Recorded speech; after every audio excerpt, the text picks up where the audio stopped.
When I came home from school and my parents weren't home, and I had to break into the house, I was like, I'm not going to just sit on the lawn. It's England. It's raining. That's not going to happen. And so I jimmied the living room window and crawled through. Or I think I might have gotten my sister to stand on my shoulders and helped her in. I'm not sure, but I've been locked out of places a couple of times. There was one time where I was staying at someone's apartment in New York City, and they had a little foyer outside. They had a little foyer outside there. It was like there was only 3 or 4 people on any one floor, and so the elevator opened up into a foyer, and there was a table where your mail was every single day. And I went out to check the mail one day in my boxers, and in my boxers, and got the mail, turned around, realized the door was locked. And my boxers were, I was wearing a T-shirt too, so that was kind of okay. But my boxers were of a rather, they didn't necessarily naturally contain everything, so to speak. You yourself had some open windows there?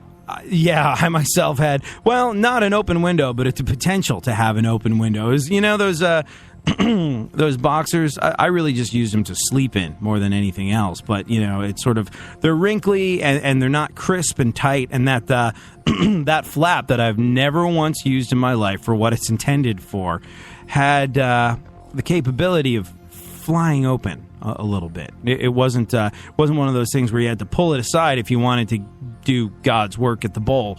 It was one of those things that was ready to open up at any moment. So it was a little awkward going downstairs in the elevator with some other people in my boxers to go talk to the doorman and being like, "Hey, buddy, I know I'm just a weird guy that's crashing at this apartment, but got a situation here." And the door guy, the door guy was like, "Huh?" I was like, "So do you have a spare key?" He's like, "No, I don't actually have a spare key." I was like, I'm screwed." He's like, "Not necessarily." And he pulled out a switchblade, cut open a soda can, and fashioned a device with which to open a door and get through a lock, because a credit card didn't work. But a soda can bends around, and it's thinner material. And so not only did I get back in, but I learned how, for future reference, to jimmy a door. I was like, "Hey, that's interesting, doorman that's meant to look after everyone's stuff. Where'd you learn to do that?" And he just looked at me.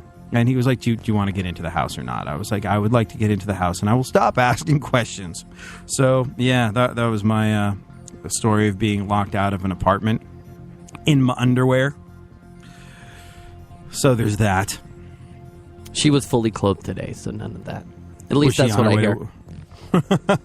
Speaking of being fully clothed, you were telling me yesterday about your experience of bringing your girlfriend to the... what's the name of the porn? I'm just going to call it the porn convention. But what was it that again? Works. AEE. AEE. Now, did you spend all your time there together? Yeah. Yeah. Inseparable at the hip. The adult, right. But by way of conducting a social experiment, you pretended not to be together. Is this correct? Well, I mean, this was her first AEE. So I wanted her to have a full experience of, the dudes walking up to the chicks and going, "Hey, what do you do? How you doing? What's going on there?" So I said, let's try a little experiment and see how many guys come up to you and ask you if you're hitched up. Really? So let me get this straight. You took your girlfriend to a place where there was a whole bunch of mostly naked, mostly drunk female porn stars, and convinced her that pretending not to be in a committed relationship to each other was to experiment and to see what happened to her. Yes. And you'd say your relationship is stronger after this, not weaker. I'd say a lot stronger. Yeah, I guess. I don't know. Probably. I'd like to hope so. Do you think she's going to come back to the next one with you when you have to do that for work? Oh, I'd sure like her to be at the next one. Did you have a good time? Was it fun? It was fun. It was a lot of work, though, for me, because, like, I have a radio station in my backpack, so I had to, do a lot of engineering stuff. But the times that I didn't have to do that, yeah, it was kind of cool. It's like every other convention, though, But was it fun for her? I mean, did she have like a... going to one of those things as a looky-loo has to just blow your mind all over your face. It's got to be like a little insane. Well, her job there was to kind of line up some interviews, so she had to do a lot of running around the place, finding people and having them sign release forms. Oh, you put her to work. Yeah. Oh, yeah. She was an employee. And, really? Did she get paid? Yeah. Mm-hmm. Oh, that's awesome. Yeah. Oh, that's cool. So you actually brought her out there in a Yeah, it's a real thing. Professional capacity.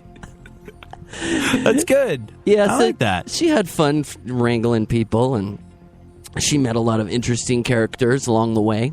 One guy's from Canada, chiseled dude that's like 6'11", wearing, I can say assless chaps, can't I? Well, you just did, okay, so let's just move right along. Doing that. And it was quite an adventure for her. I think she had a great time. Oh, that's good. Glad to hear it. One of these years, I would like to come and be a looky-loo and see exactly what goes on, because I just out of curiosity that may be morbid, but nevertheless is curiosity. I want to see what happens in these particular situations. Well, good. I'm glad to hear it. So, all right then. Your girlfriend broke into her house and had an uneasily good time at the porn convention. That's good to know. Yes. How are you feeling? I'm feeling good. How are you feeling? I got this little tickle in my throat that refuses to go away ever since I went down with the flu that devoured Massachusetts over the Christmas holidays when I was visiting my family in Massachusetts, and I'm ready to be better already. It's kind of freaking frustrating. Influenza Part 2 is coming. Yeah, I know. And like the changeable weather, it's like, hey, one day it's sunny, one day it's like dropping blizzards on the East Coast. And like, it's just, the people that talk about the climate change deniers, they're like, what? Oh, yeah, it's cold, therefore there's no climate change. And the people who respond to the climate change deniers will say, that's not strictly true. We refer to it as global weirding, not global warming. There's just like weird ass weather stuff going on all over the country, and the tree hugging types would tell you that's because of the ginormous carbon footprint we're leaving. I would tell them that, yeah, maybe, but go look at the Grand Canyon or the ocean or something like that. You'll realize we're a vaguely successful germ that got off the slide of the Earth for a second. We're a little unwieldy, but the Earth will long outlast us, and anytime we want to be kind to the gift that is the Earth that's been bestowed upon us by whoever or whatever, let's recognize that it's for our own good, not for the Earth's good, because the Earth will win. It's always won. It always will win. There's no way we're going to destroy it. We're a germ that got off a slide that was marginally more successful than the other germs that got off a slide, and we will be outlasted and out-evolved by pretty much everything else on the face of planet Earth. So you want to beat up a blip on the radar. You want to beat up Al Gore too? Do I want to beat up Al Gore? No. I haven't watched the Inconvenient Truth movie. I'm okay with Al Gore because apparently he invented the internet and, porn.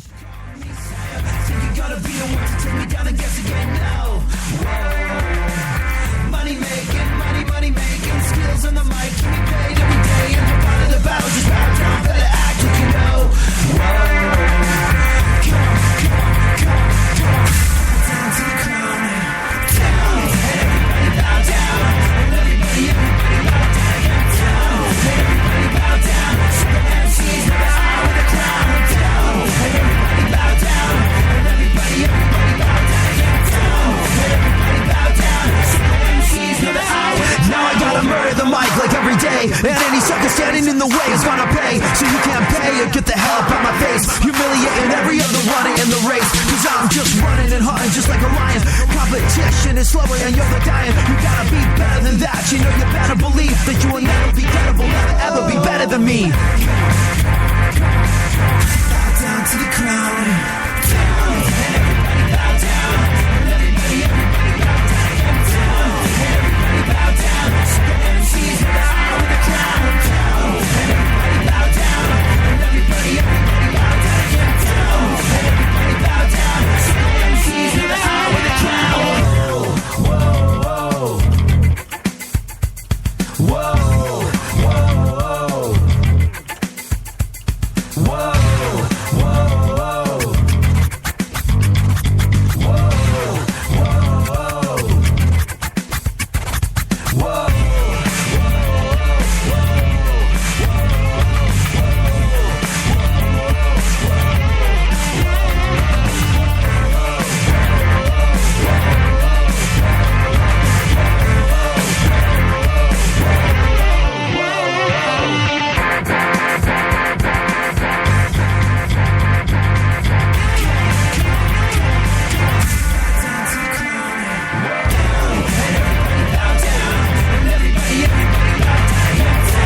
It's just one of those days, can't get out of bed.